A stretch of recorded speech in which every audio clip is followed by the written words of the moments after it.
kuwepo hapa kwa wakati huu, tukiwa na lengo la kudhihirisha utayari wetu juu ya kutekeleza yote ayapendayo Allah na kuyaridhia, sisi tuyafanye katika siku kama hii ya leo, lakini na wakati kama huu.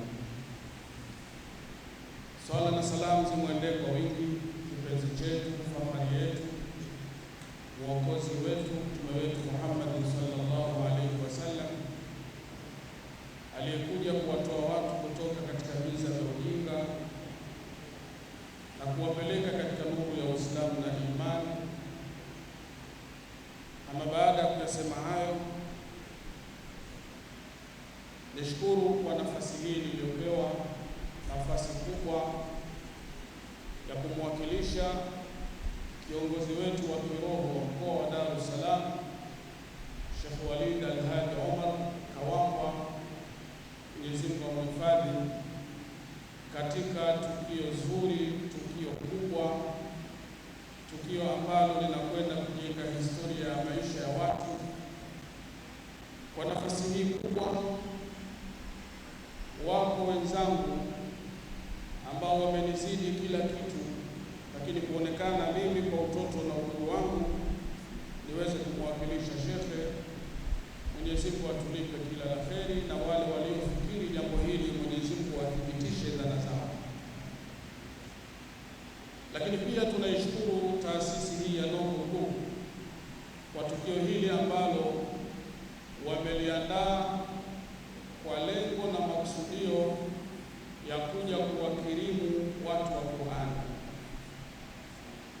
Katika maisha hakuna jambo jema kama kumtambua Allah subhanahu wa ta'ala, na huwezi kumtambua Allah isipokuwa kupitia kwa mwalimu wa Qur'an. Jambo lolote ambalo mwanadamu atalifanya katika sehemu ya ibada, basi huwezi kumwepuka mwalimu wa Qur'an.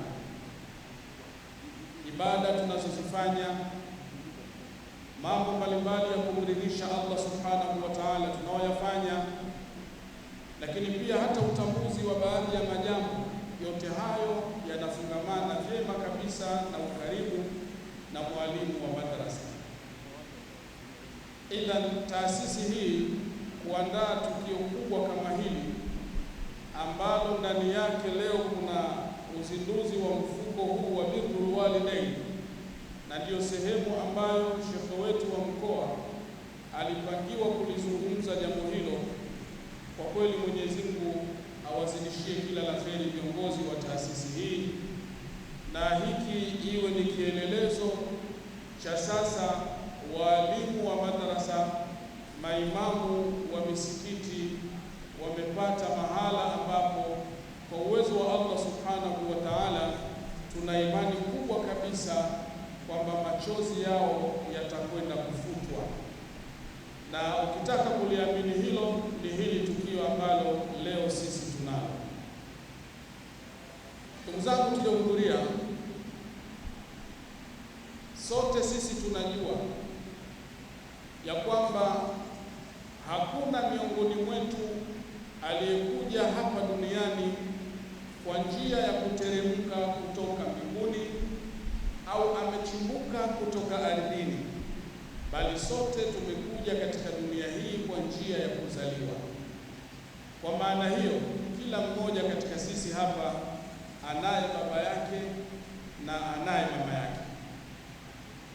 Taasisi hii kuandaa mfuko huu ni kielelezo tosha cha kumshukuru Mwenyezi Mungu Subhanahu wa Ta'ala, kuona kwamba katika lile jambo ambalo wengi tumeghafilika nalo katika maisha yetu, na ni jambo ambalo linakwenda kufungua milango ya kheri, milango ya baraka, endapo mtu atalisimamia ipasavyo katika misingi inayotakiwa, na Allah Subhanahu wa Ta'ala atamfungulia majambo yake. Ni hili jambo la kuwatendea wema wazazi wawili, ambapo wengi tumeghafilika nalo. Na ukitaka kujua kwamba wengi tumeghafilika na jambo hili, pamoja na ukubwa wa jambo lenyewe namna lilivyo, Allah Subhanahu wa Ta'ala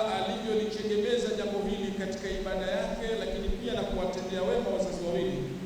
Kwa ukubwa na upana wa jambo hilo, wewe mwenyewe jiulize, kama ni mwalimu wa madrasa, kama ni imamu msikitini, kama ni mufti au nani, na hasa tukichukulia sisi huku upande wa wanamume, tukishafikia katika hatua fulani, kama una mke nyumbani kwako, umefika muda wa kula, mkeo amekuandalia chakula kizuri kitamu kile ukipendacho. Hivi ishawahi kukutokea hata siku moja mkeo amekunawisha, umenawa na chakula kiko mezani, kabla ya kuanza kula ikakujia katika mawazo na fikra zako, hivi mimi nakula, lakini muda huu wakati mimi nakula, baba yangu amekula nini? Mama yangu amekula nini? Ushawahi kufikiri hilo jambo? Wakati umewekewa sambusa, umewekewa vipweza vya kuchoma, una kachori pale za nini, kuna vitu vyote vimewekwa mbele yako, ushawahi kuwaza siku moja baba yako kala nini wakati huu? Alafu ikakunyima raha kufurahia vitu ulivyowekewa, ukasema hata hebu ngoja niwasiliane na baba kule alipo nijue yeye amekula nini, ngoja niwasiliane na mama kule alipo nijue amekula nini. Lakini kama baba yako amekwisha kufa, mama yako amekwisha kufa, tunaambiwa na walimu wa kusomesha Qur'ani ya kwamba mtu anapokufa sio mwisho wa maisha, isipokuwa amebadili tu ile staili ya maisha haya, amekwenda katika maisha mengine, na huko anakokwenda kuna vitu pia anavihitaji ambavyo vimsaidie katika maisha hayo. Baba yako amekufa, mama yako amekufa, wewe umewekewa vyakula kwa ajili ya kustarehesha mwili wako, lakini ushawahi kufikiri kwamba kule aliko baba yako kaburini, kule aliko mama yako kaburini, ananeemeka kupitia kitu gani? Halafu jambo hilo likakunyima raha kiasi ambacho ukashindwa kufurahia vyakula ulivyoandaliwa na mpenzi mkeo kwa umahiri mkubwa na ustadi uliotukuka, ikakupelekea kusema kwamba hapana, nimeshindwa kula kwa sababu sijui baba yangu kaburini anakumbana na kitu gani, sijui mama yangu kaburini anakumbana na kitu gani. Kwa kulisaidia hilo, ndio wenzetu hawa wa Nuru wamekuja na mfuko huu wa birrul walidain. Kwa namna yoyote itakavyokuwa, unatakiwa uhakikishe kwamba kile ulicho nacho, pengine utaghafilika kwa namna moja au nyingine kwa kutokuwatendea wema wazazi wako, lakini kile utakachoruzukiwa na Allah kidogo ulicho nacho ukaja ukakiwekeza katika hili eneo, na wao wakalisimamia kwa utukufu mkubwa kabisa, ikakupelekea na wewe kuungana na wenzako katika kuwatendea wema wazazi wawili kwa kuyafanya mambo yaliyokuwa mazuri kabisa na makubwa ambayo yanakwenda kustawisha jamii zetu. Leo sisi tumeitwa hapa kwa ajili ya kupewa cha kupewa, lakini tutambue hicho tutakachopewa ni zile jitihada za wenzetu ambao wamekwenda kuchangia kwa ajili ya wazazi wao, na sisi tuchukue hili kama mfano na kielelezo, ifikie mahala tuone kwamba na sisi pia tunahusika katika kulisimika jambo hili, na wala tusije tukatengeneza dhana kwamba sisi ni watu tu wa kupewa na sio watu wa kutoa. Hicho kitu tukiondoe. Tayari tumepata nafasi nzuri ya kuja kujiwekeza kidogo kidogo mpaka kitimie kikubwa ambacho unaweza mwenyewe ukasema hiki sasa kikafanya jambo fulani kupitia taasisi hii ambayo leo unafunguliwa mfuko wa birrul walidain. Ndugu zangu walimu wa Qur'ani, maimamu, wahudumu wa misikiti, nyinyi ni watu bora sana na ni muhimu katika jamii. Ni lazima mzitambue nafasi zenu, na ndio maana Mheshimiwa Mufti, kiongozi wetu wa kiroho, Mufti na Sheikh Mkuu wa Tanzania, amekuja na ile slogan ya maneno matatu ya jitambue, badilika, acha mazoea. Mwalimu wa madrasa itakuwa ni kituko kikubwa endapo utaulizwa una kazi gani alafu ukasema huna kazi. Kuna walimu wanaulizwa wewe unafanya kazi gani, anasema mimi sina kazi na buzi tu pale chuoni, lakini kumbe yeye ndio anahifadhisha Qur'ani, anayesomesha hadithi, anayesomesha sira na kila kitu, alafu yeye mwenyewe hajitambui kazi anayoifanya na sasa mimi sina kazi. Ukilifanya jambo hilo, maana yake umejidharaulisha wewe mwenyewe. Unapoulizwa sema mimi ni mwalimu wa Qur'an. Unafanya kazi gani? Sema mimi ni mwalimu wa Qur'an, nasomesha Qur'an. Lakini kwa sababu binafsi nimekuja hapa kumwakilisha shekhe wa mkoa, na shekhe wa mkoa na maneno yake anasema, ukitaka kujua wewe umekaaje, muangalie mwenzio alipokaa. Ni maneno anapenda sana kuyatumia shekhe wa mkoa. Yaani ukimwangalia mwenzio mwenyewe utajua mkao uliokaa sio. Kwa hivyo walimu wengi wa madrasa tunatoa jawabu hilo kwamba sina kazi kutokana na mkao tuliokaa, hatujakaa vizuri. Inafikia mahala hakuna kitu chenye thamani katika maisha ya mwanadamu kama rasilimali muda. Ikifikia mahala unapoteza muda wa mtoto pale chuoni miezi 6 mwaka halafu hajafika popote, manake ni wazi wewe hujatumia rasilimali muda na kweli hujajitambua wewe ni nani. Lakini mzazi anapomleta mtoto wake pale chuoni, manake ana malengo yake. Wa man dhahaba bighairi hadafin lam yasil, mtu yoyote atakayefanya jambo bila mipango na makusudio hawezi kufanikiwa. Idhan mzazi anamleta mtoto wake kwako kwa lengo la kuifahamu dini yake, kuifahamu Qur'an. Sasa ukitumia muda mwingi miezi 6 mwaka hata juzu amma hajamaliza, maana yake umepoteza rasilimali muda na wewe hujajijua ni nani katika nafasi yako. Sasa ili ufanikiwe, kwanza tambua nafasi yako ni ipi, halafu jiweke katika mipango mizuri. Tafuta hata ushauri kwa wenzako kuona unaboreshaje kazi yako ili ifikie mahala sasa ile thamani yako iliyotangazwa na Mtume Muhammad sallallahu alaihi wasallam inaendelea kuimarika na kutangaa katika jamii. Khairukum man ta'allama al-Qur'ana wa 'allama. Sasa ikiwa maneno haya yamesemwa na Mtume Muhammad sallallahu alaihi wasallam, vipi unakuwa mnyonge katika jamii? Ikiwa bwana mkubwa amekupandisha, kwa nini unajirudisha? Ni wazi mkao uliokaa hujakaa vizuri. Kwa hivyo nitumie nafasi hii kuwahusia walimu wa madrasa, nafasi zetu ni kubwa sana na tuzitumie kwa maslahi mapana ya taifa hili. Leo Rais wa Jamhuri ya Muungano wa Tanzania Daktari Samia Suluhu Hassan, Mwenyezi Mungu amhifadhi, anapaza sauti kuhusu maadili. Lakini hayo maadili sisi kwa imani yetu na maandiko yetu yanapatikana katika Qur'ani. Aliulizwa mama Aisha radhiallahu anha kwamba tabia za mtume zilikuwa zipi, akasemaje? Kana khuluquhu al-Qur'an. Ikiwa Qur'ani hii ambayo sisi ndiyo tunagaragara nayo ana al-layli wa atrafa an-nahar, yenyewe ndio inakwenda kusimika utaratibu wa maadili, kwa nini watoto wetu wasiwe na maadili? Lakini kiongozi wetu wa kiroho, mufti na shekhe mkuu wa Tanzania, kuhusu maadili imempelekea mpaka kutunga kitabu, mmomonyoko wa maadili, nani alaumiwe? Sasa maadili yanapatikana katika Qur'ani na sisi ndiyo wenyewe. Kwa hivyo twendeni tukasimame sawasawa, tukaimarishe madarasa zetu, tukaziboreshe madarasa zetu, tuwakaribishe wataalamu watushauri katika mipango mbalimbali ya taaluma, ili tuepuke ule upotezaji wa muda kwa watoto wetu, na ifikie mahala tuwe na malengo kwamba mtoto atakuwa hapa kwa muda huu, kwa kipindi hiki, baada ya hapo anakuwa amefika katika level fulani, itakuwa tumemsaidia kwa kiasi kikubwa. Mwisho kabisa, maimamu nafasi zetu pia ni kubwa, na sisi ndio tunaokwenda kutengeneza mahusiano ya watu na Mola wao tukiwa pale misikitini. Basi twendeni tukasimame katika nafasi zetu, na imamu yeyote mahala alipo yuko pale bimanzilati nabii sallallahu alaihi wasallam. Kwa hivyo nenda kasimame katika nafasi yako kama imamu. Na ndio maana mtume wetu Muhammad sallallahu alaihi wasallam ilimuia siku moja katika hadithi ndefu kidogo, lakini mwishoni mwa hiyo hadithi mtume akasema, Allahumma arshidil a'imma waghfir lil muadhdhinin.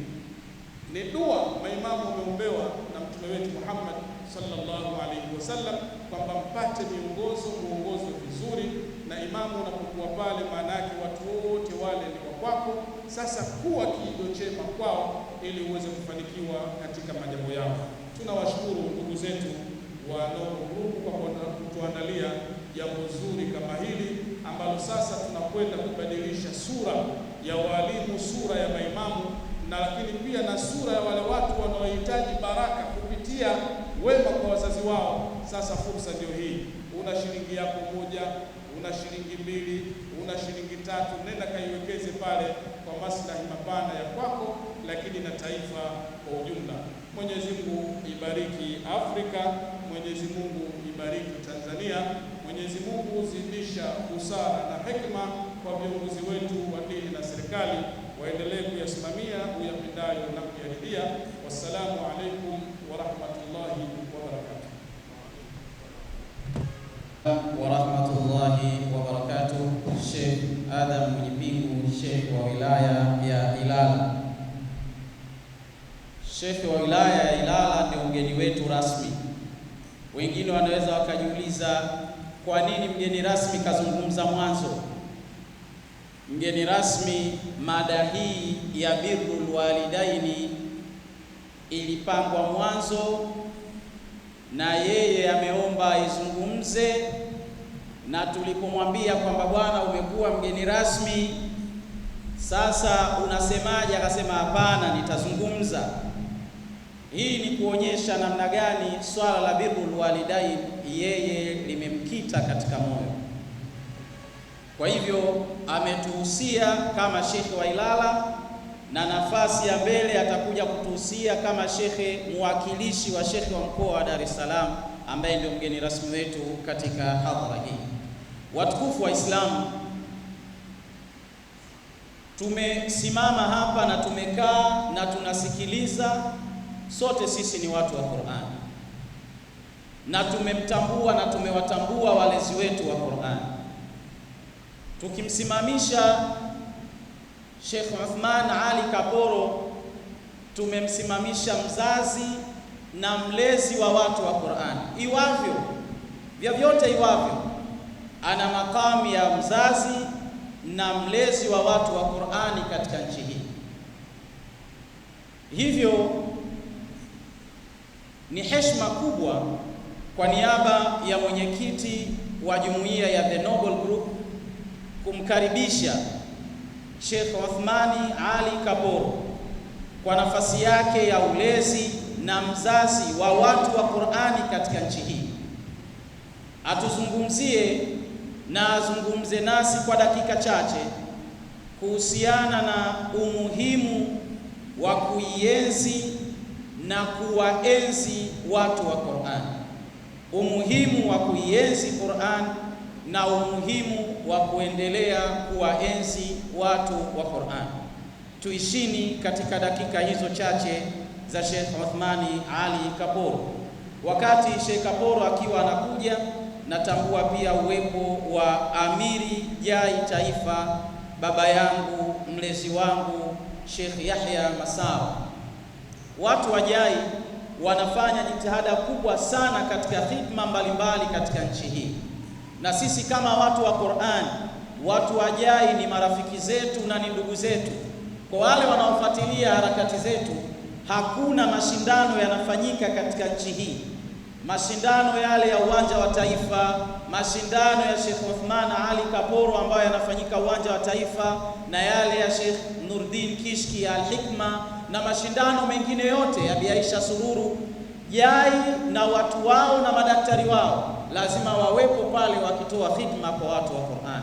Tunafurahi kuwepo nao na tunafurahi kuwepo na Amiri Yahya Masao katika hadhara hii ya watu wa Qur'ani. Sheikh Uthman Ali Kaporo, tafadhali mashkuran majura.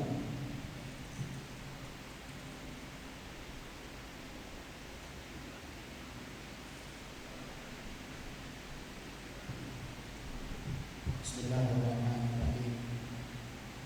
Bismillah yastaghfiru bihi walhamdulillah astazidu bihi wa salawatu rabbi wa salamuhu ala nabiyil karim sayyidina Muhammad wa ala alihi wa ashabihi ajma'in, amma ba'd. Mgeni wetu rasmi fadilatu Sheikh Mwenyepingu, kwa niaba ya shekhe wa mkoa wa Dar es Salaam, mwenyekiti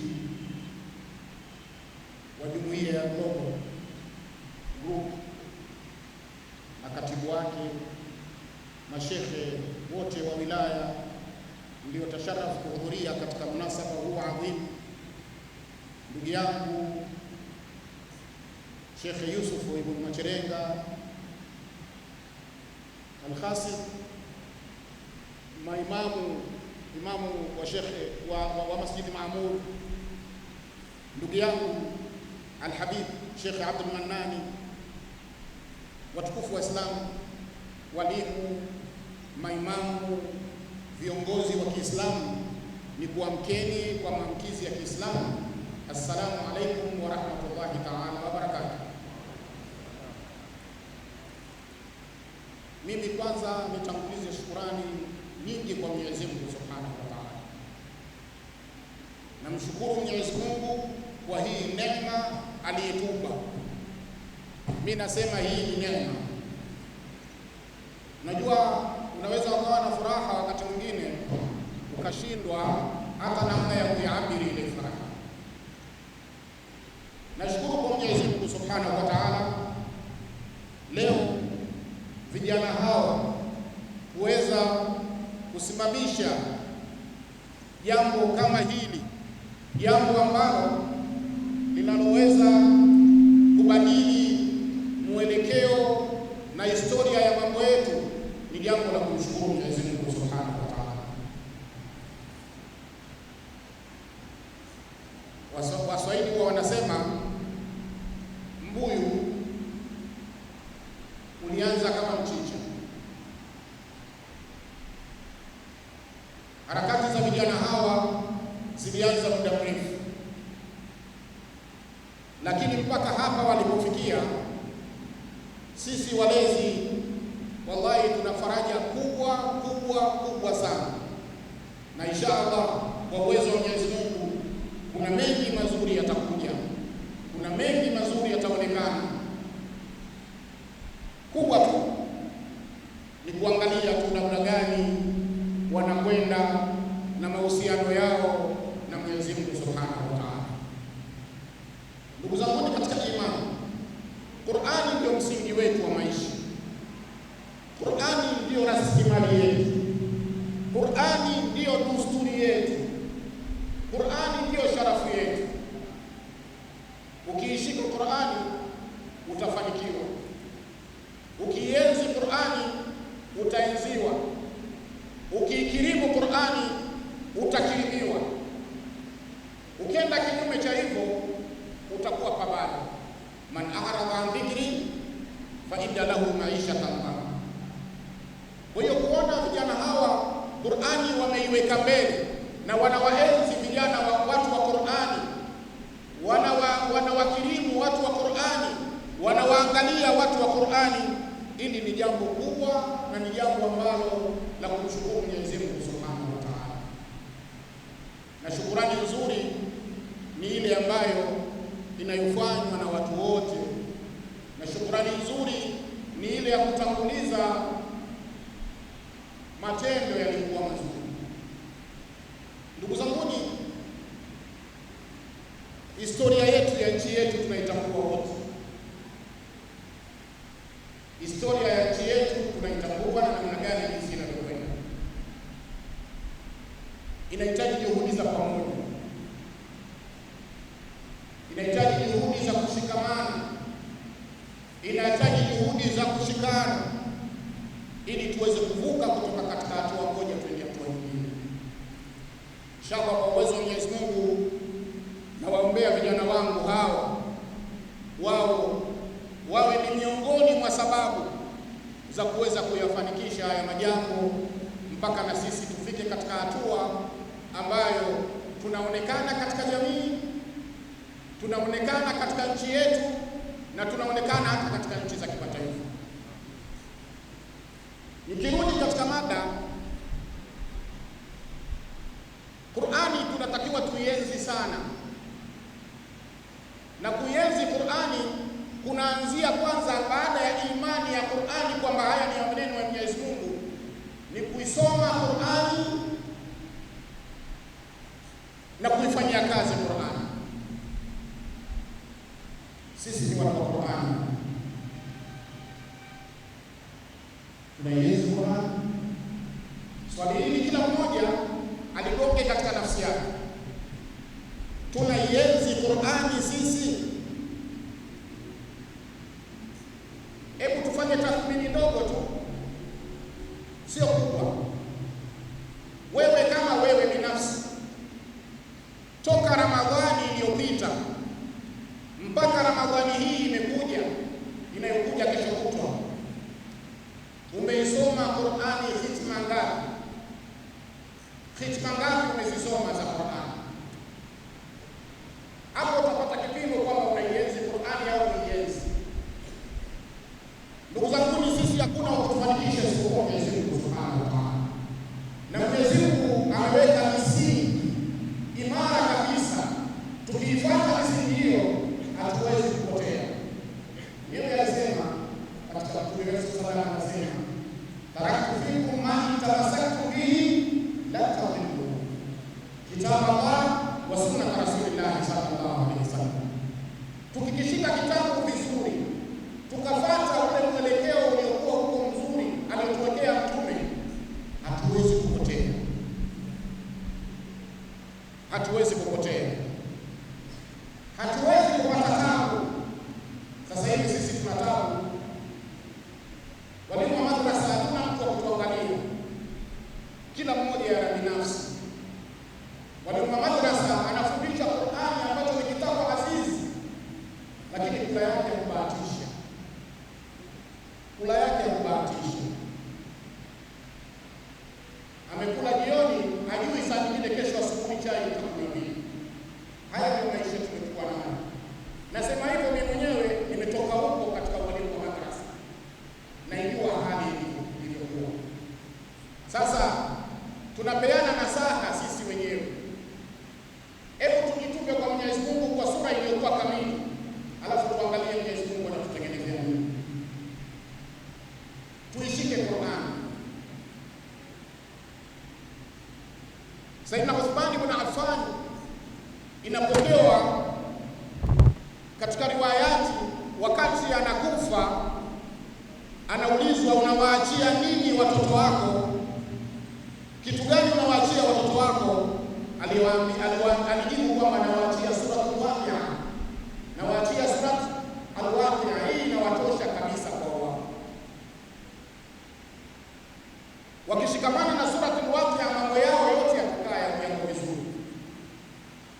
Hii ni misingi tulioachiwa, lakini saa nyingine sisi hatuichukui misingi hii katika utaratibu wa Mungu. Naomba tubadilike watukufu wa Islam. Tubadilike kwa maslahi yetu sisi wenyewe. Sisi tuna kasoro nyingi, na hizi kasoro ndio zinatuchelewesha. Mwenyezi Mungu ukiangalia katika Qur'ani, kashawaambia watu wa Qur'ani ni watu wake. Ahlul Qur'an wa ahlullahi wa khasatu, wa hadithi ya Mtume. Watu wa Qur'ani ndio watu special wa Mwenyezi Mungu Subhanahu wa Ta'ala. Hivi watu wake mtu hasa atawaacha wadhalilike? Haiwezekani. Ikiwa wewe unadhalilika na wewe ni mtu wa Qur'ani, basi jiulize, mimi kweli ni mtu wa Qur'ani? Na kama si hivyo, basi unakwenda unarudi nyuma, unajirekebisha, unamwelekea Mwenyezi Mungu, unaisoma Qur'ani vizuri, Mwenyezi Mungu atatubadilisha. Nikisema tubadilike watu wa Islam, tuisome Qur'ani katika mweko wake. Ukiangalia salafu saleh ridwanullahi ta'ala alayhi, waliisoma Qur'ani vizuri, walielewa Qur'ani vizuri. Jana tulizindua kampeni maalum ya kuwahimiza Waislamu wasome Qur'ani. Tulizindua pale msikiti wa Mtoro kampeni ya kuwahimiza Waislamu wasome Qur'ani kuanzia mwezi huu mtukufu wa Ramadhani. Pale kulikuwa na mashehe tofauti, wakawa wanaeleza namna gani waliotangulia, waja wema waliotangulia walivyokuwa na Qur'ani. Sisi sasa hivi hapa tunaweza kuona tabu, hata kufikiria hivi mimi naweza kumaliza hata msaafu katika mwezi wa Ramadhani.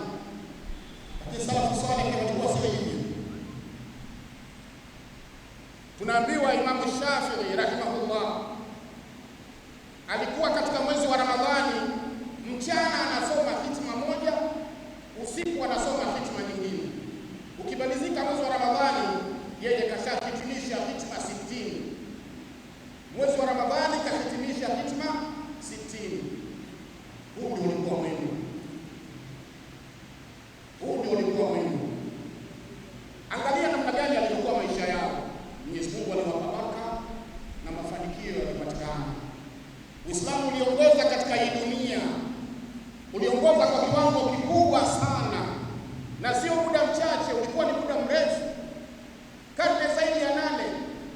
Watu wako tena katika miji yao kule Spain pale, karne 8 Waislamu wanaongoza pale katika kila kitu, sio kwa kitu kimoja, kila kitu. Uchumi wao vizuri, siasa iko nzuri, kila kitu kiko nzuri.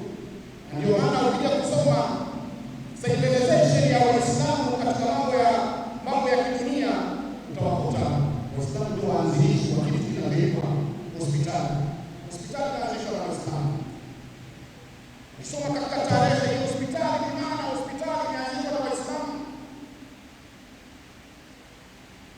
Paris ndio nchi ya kwanza ya Europe kuanzisha hospitali.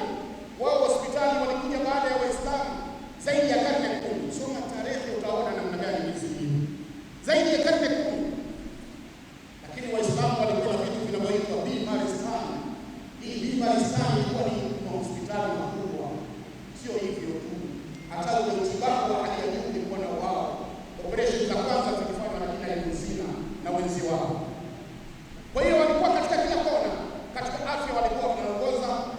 Ukija katika elimu zote utakuta Waislamu, lakini walikuwa wameshikamana na miongozo ilikuwa tofauti.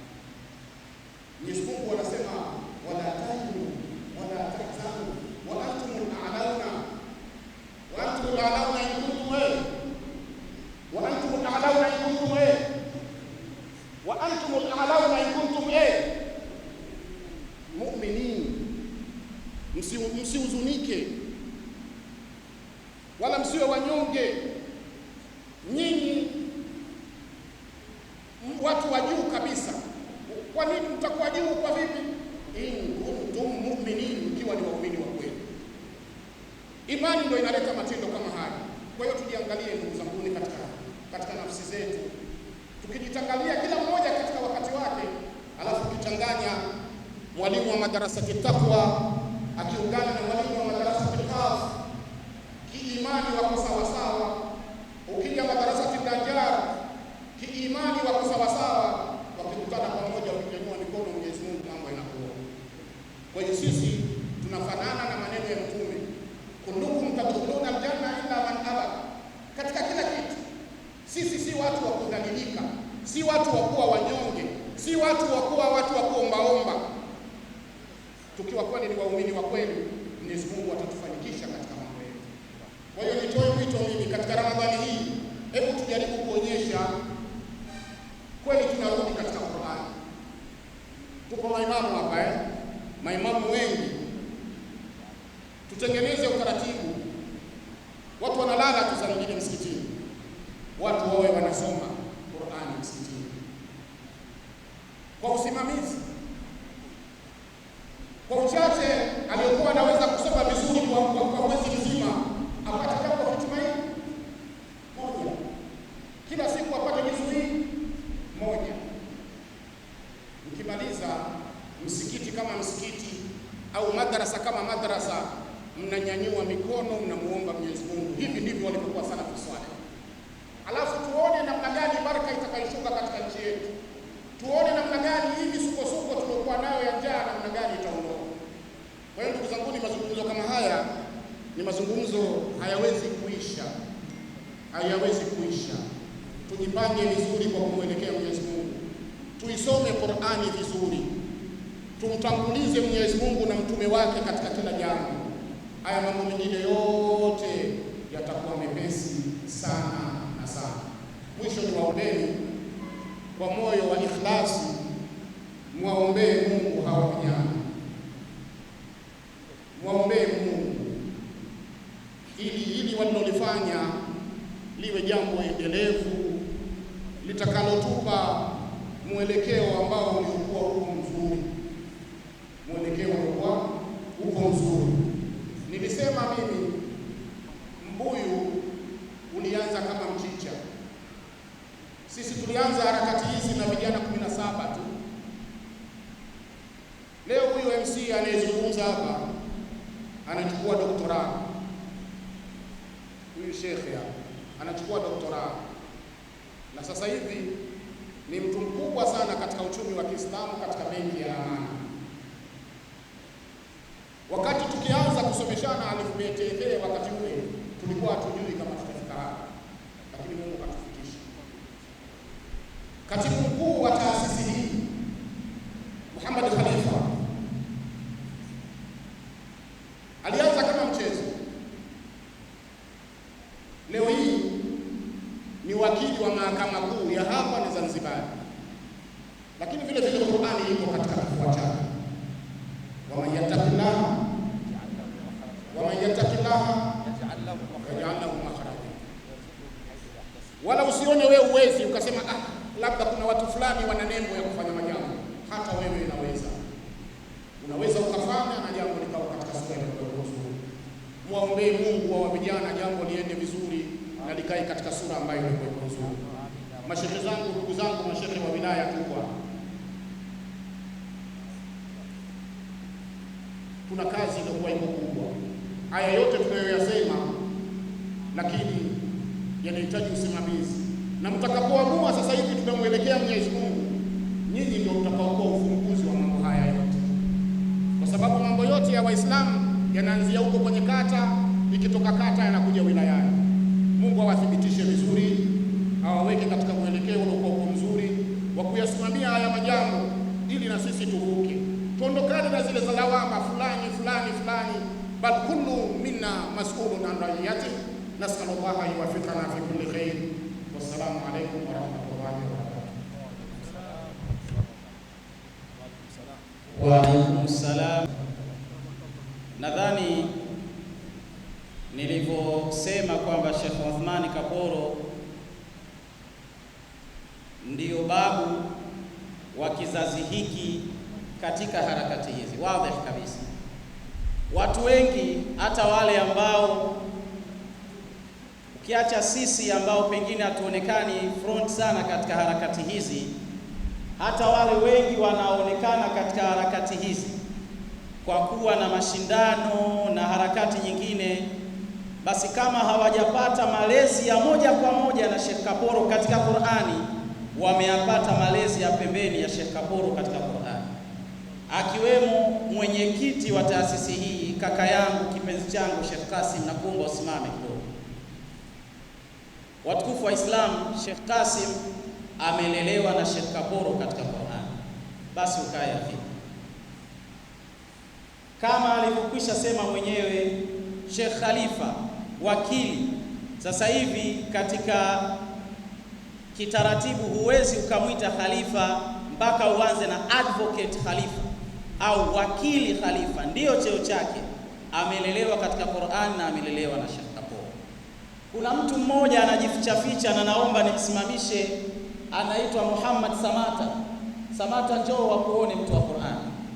Samata anaendesha mashindano makubwa kwa hivi sasa ya wanawake, mashindano ya kitaifa kwa wakina mama. Yalianza kama wakina mama watu wazima, akisimama pale anaonekana kama ni mtu aliyekuja tu kama mbuyu, lakini amelelewa na Sheikh Kaporo na ni kijana wake na nimehifadhi naye, na ninaposema nimekaa naye na mweza. Watukufu wa Islamu, hatuyafanyi haya kwa kunadi, tunafanya haya kwa kuwaonyesha umma au kuwaonyesha watu ya kwamba wako watu waliofanya jitihada kubwa sana za Qur'ani katika nchi hii, na jitihada hizo zinafaa ziungwe mkono na ziende mbele. Na mimi kama vile ambavyo vyombo vinaniangalia, ni waombe wale wenye fani ya uandishi wamtafute Sheikh Kaporo, waandike kitu kuhusiana na Sheikh Kaporo kabla huyu mzee hajaondoka. Akiondoka kuna vitu tutavikosa ambavyo pengine vingetusaidia miaka 1000 huko mbele. Wale wenye fani ya uandishi wamtafute Sheikh Kaporo, waandike nini amefanya katika Qur'ani ya nchi hii. Noble Group ni zao, ni mjukuu wa Sheikh Kaporo. Watukufu wa Islamu, kwa kuwa muda umeenda, ni heshima yangu sasa kumsimamisha mwenyekiti wa The Noble Group Sheikh Khalifa kwa dakika 3 kuweza kuelezea program ya Birrul Walidain na namna gani program hii inafanya kazi. Sheikh Khalifa, dakika 3 tafadhali, ili tuweze kuhitimisha hafla yetu hii.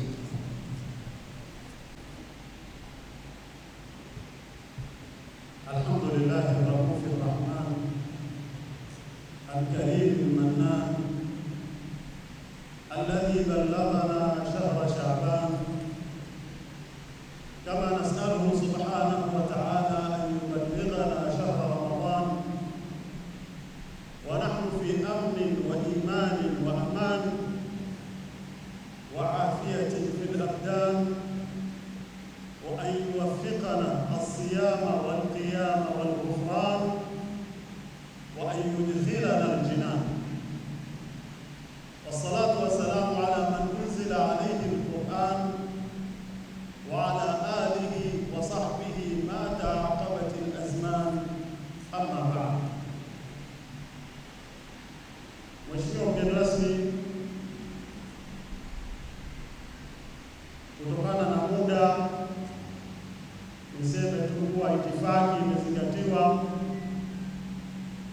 Watukufu mliopo hapa katika viwanja vitukufu na wote ambao mnakufuatilia katika mitandao ya kijamii, assalamu alaikum wa rahmatullahi wa barakatuh. Assalamu wa rahmatullahi wa barakatuh. Ndugu zangu, Noble Group Foundation chini ya programu ya Birrul Walidain imeandaa utaratibu wa kuwakirimu maimamu na walimu wa madrasa. Jambo hili msingi wake mkuu ni hadithi ya Bwana Mtume sallallahu alaihi wasallam. Mtume sallallahu alaihi wasallam amesema, birru abaakum tabarrukum abnaukum, wafanyieni wema wazazi wenu, nanyi watoto wenu watakufanyieni wema. Mgeni rasmi ametoka kusema hapa na kutueleza kuwa sote tumepatikana katika utaratibu ambao si wa kushuka kutoka mbinguni wala kuchibuka kutoka ardhini, bali ni kwa utaratibu ambao sote tunafahamu, tunatokana na wazazi wawili. Hadithi hii ya Mtume sallallahu alaihi wasallam inafungamana vema na aya iliyoko katika surati al-Isra, pale aliposema Mwenyezi Mungu subhanahu wa ta'ala, wa qadha rabbuka alla ta'budu illa iyyahu wa bil walidayni ihsana. Mwenyezi Mungu ameshakata hukumu kuwa ataabudiwa yeye tu, lakini akawaungamanisha na kuwafanyia wema wazazi wawili.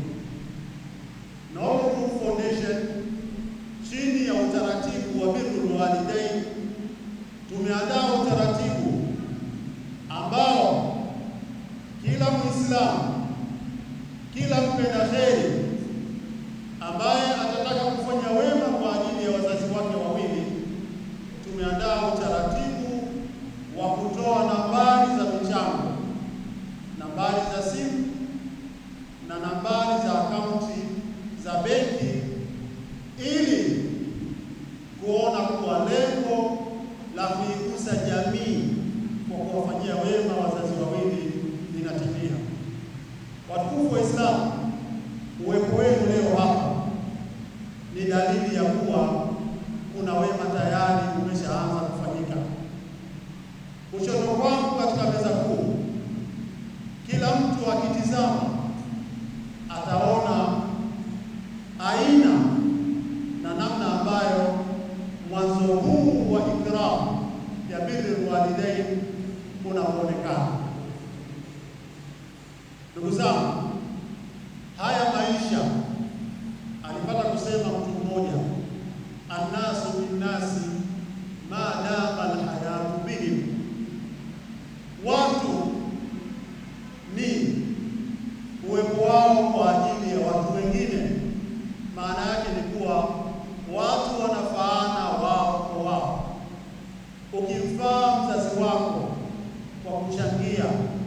kwa kufanya wema, hakika umemfaa mtu mwingine.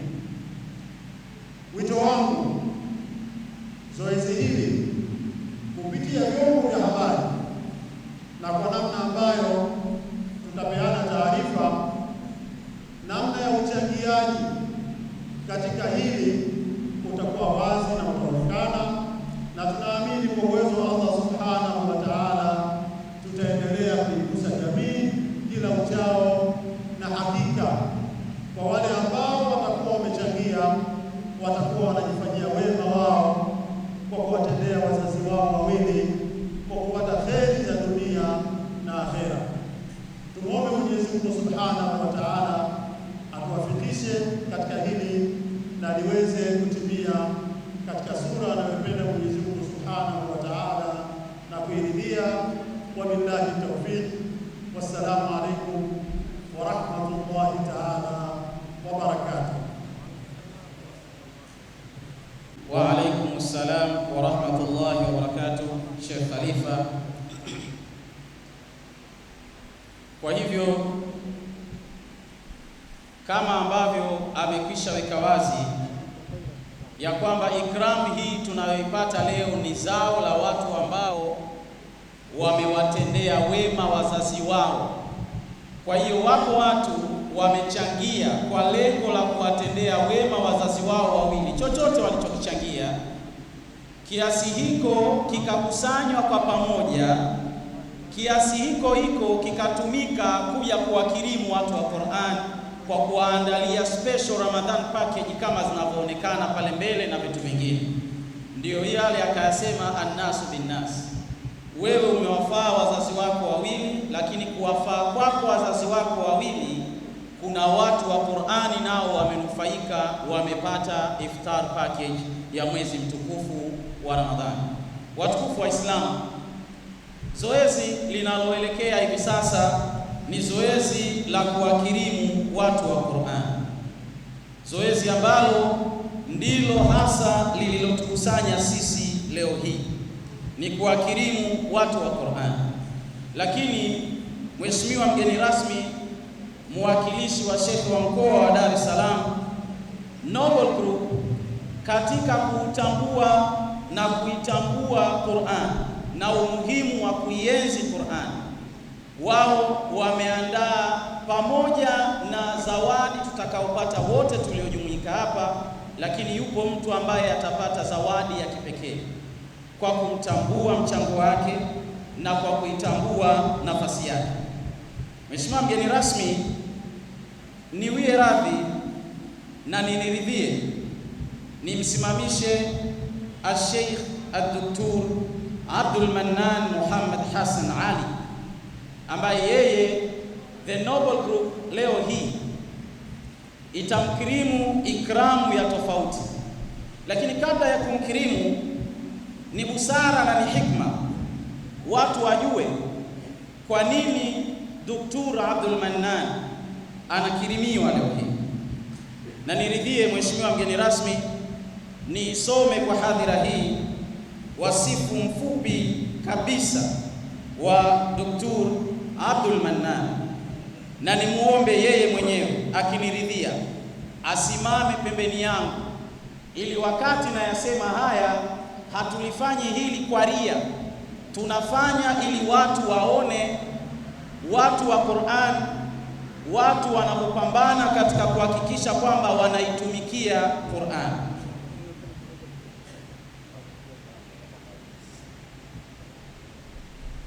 Dr. Abdul Mannan ukimwangalia na ndevu zake ni kana mtu mkubwa sana.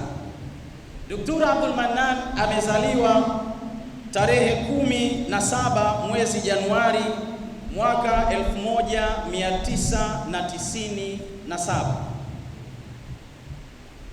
Mwaka 1997.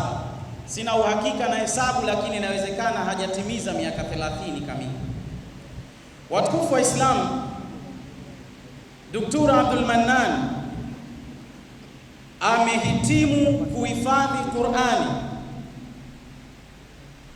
katika nchi ya Mauritania mwaka wa 2009 mpaka mwaka wa 2012. Maana yake amehifadhi Qur'ani ndani ya miaka mitatu tu. Dr. Abdul Mannan amepata elimu yake ya msingi pamoja na sekondari katika taasisi mbalimbali za nchini UK.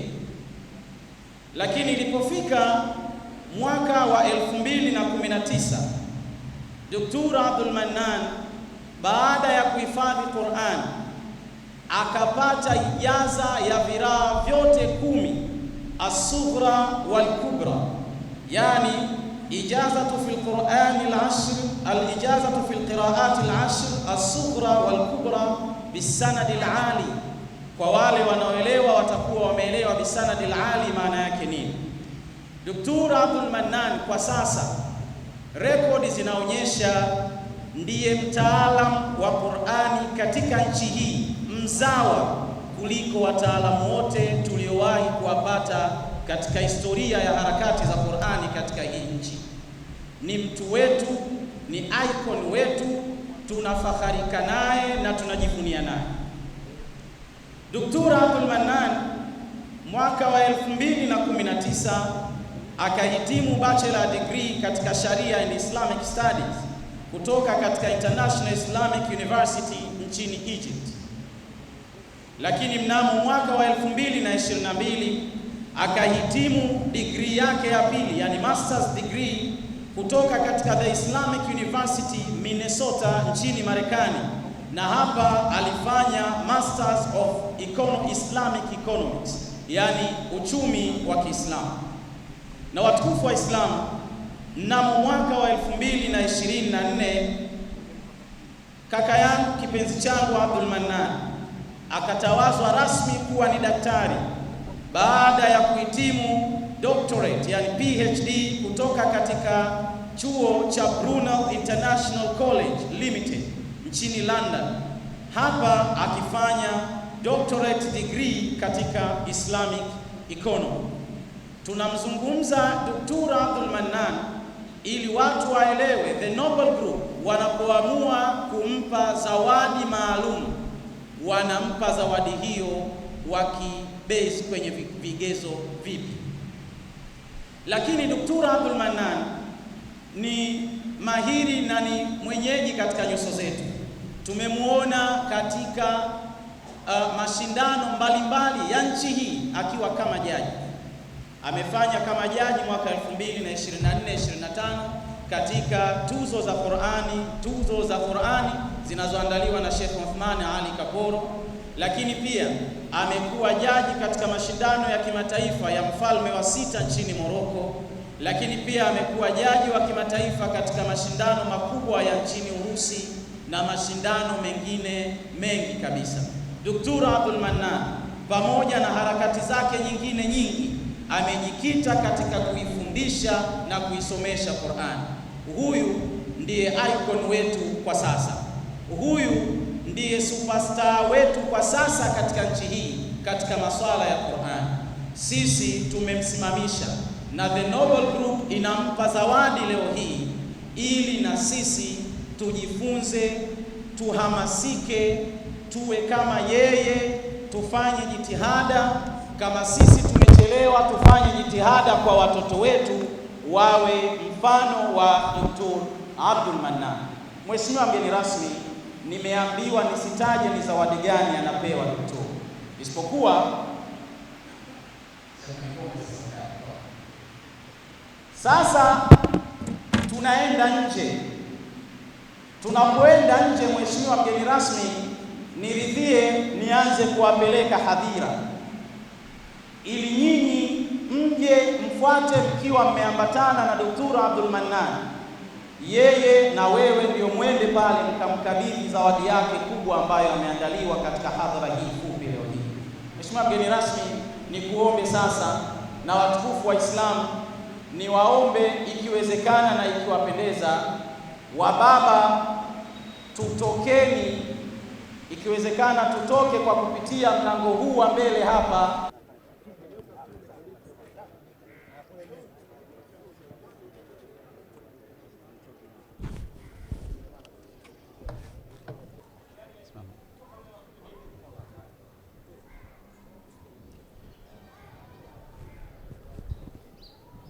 zawadi hii maalum kabisa.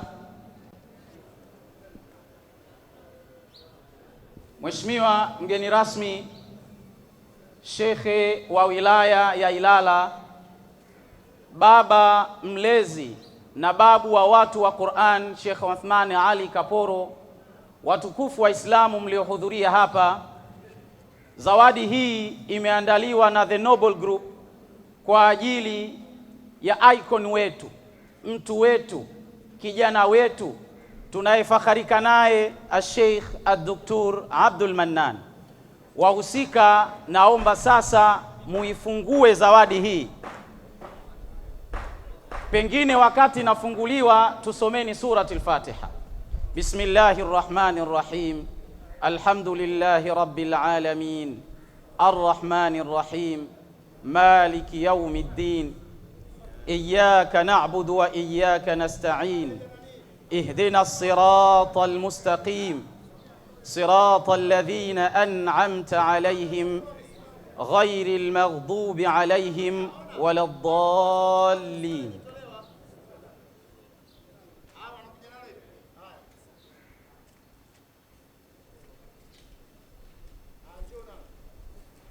Bismillahir Rahmanir Rahim. Bismillahir Rahmanir Rahim. Kama naanza kuiona vile. Takbir. Takbir. Takbir. Takbir. Takbir. Ya salam, ya salam, ya salam, ya salam. Takbir. Takbir. Nilikwambieni sogeeni ili adondoshwe muone ni zawadi gani anayepewa mtu wa Qur'an. Taratibu. Takbir. Takbir. Allahu akbar, Allahu akbar, Allahu akbar. Allahu akbar, Allahu akbar, Allahu akbar. Shemtoro, naomba ulitoe ili bango high table aone kwa nyuma. High table naomba yaondolewe misumari niishushe sasa high table kuja kuiangalia zawadi hii anayokabidhiwa ndugu yetu kipenzi chetu Dr. Abdul Mannan, Shekhe wa wilaya ya Ilala. Ni kuombe sasa kwa heshima na taadhima kubwa na jopo zima tushukeni chini pale kwa ajili ya kumkabidhi Dr. Abdul Mannan gari hii ya kisasa kabisa. Gari ya kisasa kabisa anapewa Dr. Abdul Mannan kwa kutambua nafasi yake na jitihada zake katika kuisoma, kuitumikia na kuifundisha Qur'an.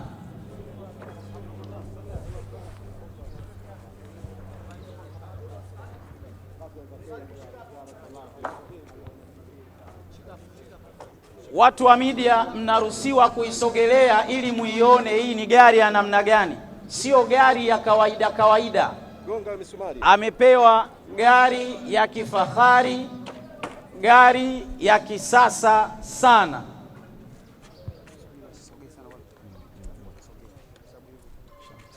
Tunapata picha, halafu watu wa media nitawaruhusu msogee. Kwa sasa hivi mngesubiri kidogo. Baada ya picha hizi tutawaruhusu msogee kwa ajili ya kuipiga gari hii kwa karibu, ili mjue ni gari ya namna gani na ni model ipi na ni ya mwaka gani. Sio gari ya kawaida kawaida, ni gari ya kifahari kabisa kwa mtu mkubwa, kwa mtumishi khadim aliyeitumikia Qur'an na aliyejifunza Qur'an. Babu.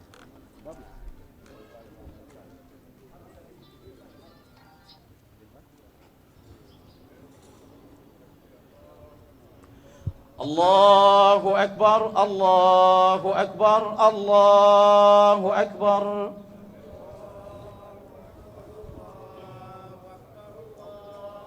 Allahu akbar, Allahu akbar, Allahu akbar.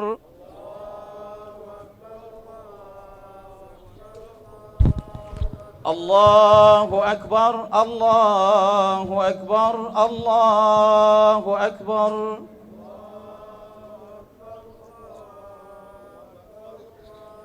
الله أكبر الله أكبر الله أكبر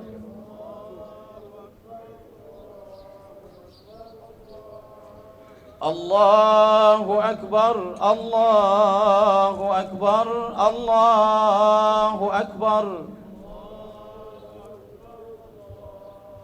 Jamani, walitukabbiru Allah ala ma hadakum, tumshkuruni Allah, tumshkuruni Allah na tukuze jina la Allah. Allahu akbar Allahu akbar Allahu akbar.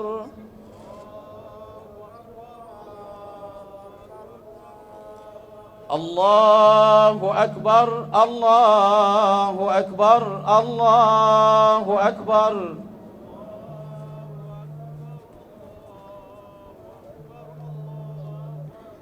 Basi kwa ufupi sana, naomba sasa nimpe dakika moja, kwa kuwa tupo juani, nimpe dakika moja mgeni rasmi wa shughuli hii, shekhe wa wilaya ya Ilala, Sheikh Mwenyipingu, yeye aweze kusema kalima fupi kama mgeni rasmi, wakati akiikabidhi gari hii kwa ndugu yetu, kipenzi chetu, mtumishi wa Qur'an, mtu ambaye ni exceptional katika maswala ya Qur'an, superstar wetu wa Qur'ani katika nchi hii, icon Dr. Abdul Mannan. Sheikh, karibu.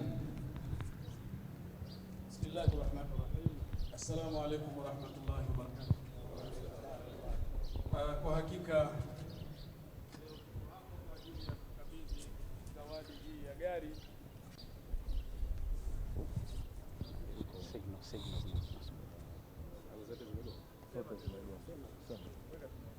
ukabidhi zawadi hii ya gari kwa mtaalamu wetu wa Qur'ani katika nchi yetu, na haya yamekwenda sambamba na maneno ya mtume wetu Muhammad sallallahu alaihi wasallam. Hapo ukimaliza anasema hakika ya Mwenyezi Mungu Subhanahu wa Ta'ala huwanyanyua watu kupitia kitabu hiki cha Qur'ani, lakini pia kupitia kitabu hiki cha Qur'ani. Ukinyanyuliwa maana yake umenyanyuliwa kwa sababu umekithamini, lakini utashushwa kama leo mtoto tumemwona kupitia taasisi hii ya Noble Group wameandaa zawadi hii ya gari kwa mtaalamu wetu wa Qur'ani, basi iende ikawe kielelezo na motisha kwake, lakini kwa sisi wengine pia kuona namna gani tunaweza tukaitumia Qur'ani kwa ajili ya kufanikisha maisha yetu haya dunia, lakini pia maisha bora ya hapo baadaye. Mwenyezi Mungu ambariki mwenzetu huyu, lakini na sisi pia tupate taufiki ya kuweza kuithamini Qur'ani ili tunyanyuliwe kama alivyonyanyuka mwenzetu. Mwenyezi Mungu ibariki Afrika, Mwenyezi Mungu ibariki Tanzania. Wa sallallahu ala sayyidina Muhammad wa alihi wa sahbihi wa sallam, walhamdulillahi rabbil alamin. Mheshimiwa mgeni rasmi, shughuli yetu tunaitamatisha hapa, tunafanya dua hapa, lakini baada ya kufanya dua hapa kuna ule sasa utaratibu, watu warudi ndani ili ule utaratibu wa kila mtu kupata package ambayo ameandaliwa sasa ufanyike kwa utaratibu mzuri. Kwa hiyo tunafanya dua.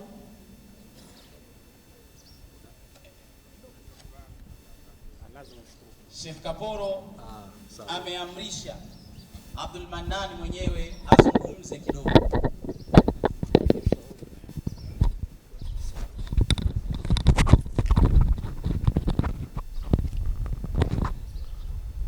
Bismillahir Rahmanir Rahim. Alhamdulillahi Rabbil Alamin, wassalatu wassalamu ala ashrafil anbiya'i wa imamil mursalin sayyidina Muhammad sallallahu alayhi wa sallam. Alhamdulillahi Rabbil Alamin. Hadha min fadlillahi alayna wa ala an-nas. نسأل الله سبحانه وتعالى أن يعيننا على ذكره وشكره وحسن عبادته.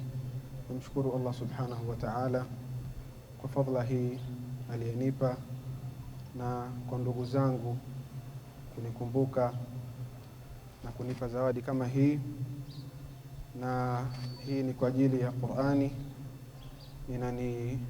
Inanipa majonzi makubwa na kunionyesha masulia kubwa ya Qur'ani ambayo Allah subhanahu wa ta'ala ametupa. Ni kitabu kikubwa, ni kitabu adhim, na mwenye Qur'ani anakirimiwa siku ya Kiyama, na huko ndo kwenye kukirimiwa kwenyewe. Kwa hiyo Allah subhanahu wa ta'ala kama vile alivyotukirimu hapa duniani kwa ajili ya Qur'ani, basi atukirimu huko akhira, atusamehe madhambi yetu, atustiri, atujalie ni wenye kushukuru na wenye kukumbuka ndugu zetu. Jazakumullahu khairan. Nawashukuru sana, nawashukuru sana wazazi wangu, namshukuru sana mlezi wangu Sheikh Uthman Kaporo, wa jazakumullahu khairal jaza.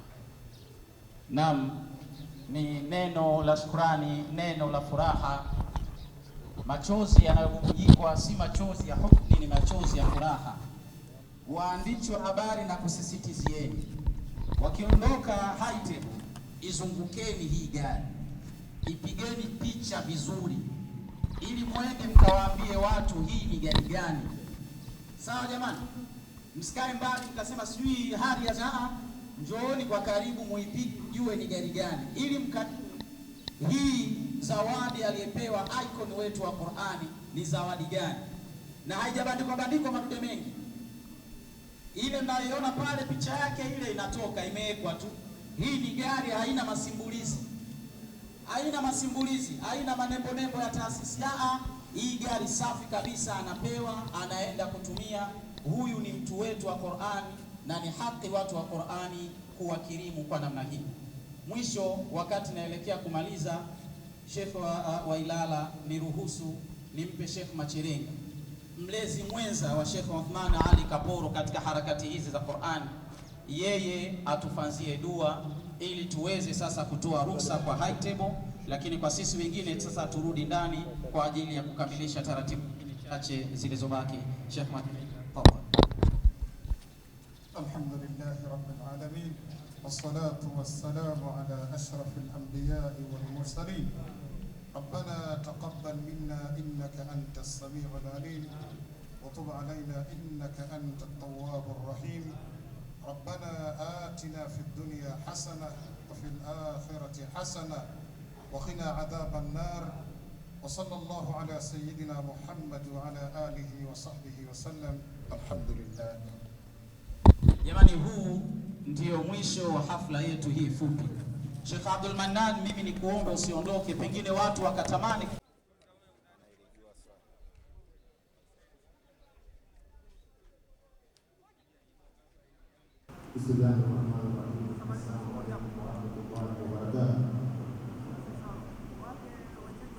kwa niaba ya Noble Group, ikiwa ni sehemu ya walezi, ninaye fursa kubwa sana kumshukuru Allah subhanahu wa ta'ala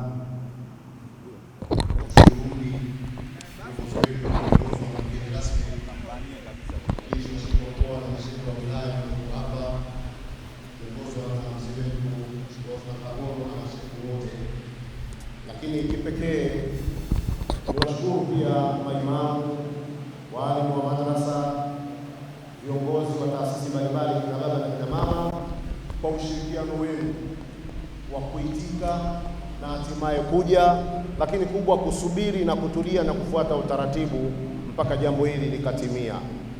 Na penye mapungufu tunaomba radhi, kwa sababu ukamilifu ni wa Allah subhanahu wa ta'ala. Hakuna nia yetu isipokuwa kila mmoja apate anachopata na aondoke akiwa amefurahika. Noble Group, kauli mbiu yetu inaenda sambamba na SSS, ni speedy, standard in success, ni kwenda kwa uharaka, kwa viwango, na kwa kuhakikisha kila tunachokifanya kinakuwa na mafanikio. Alhamdulillah, tunamwomba Allah subhanahu wa ta'ala atuwafikishe, na hii SSS ni inaenda katika sabiqu ila maghfirati min rabbikum wa jannatin arduha samawati wal ardh uiddat lilmuttaqin. Kwa hiyo nawashukuruni sana na nawaomba utulivu, mipango iko mizuri, kila mtu atapata lile fungu lake. Tuwe na subra, na watu wetu wanajitahidi kupanga kwa uzuri na kwa urahisi. Mwenyezi Mungu awajaze kila la kheri. Jazakumullahu khairan.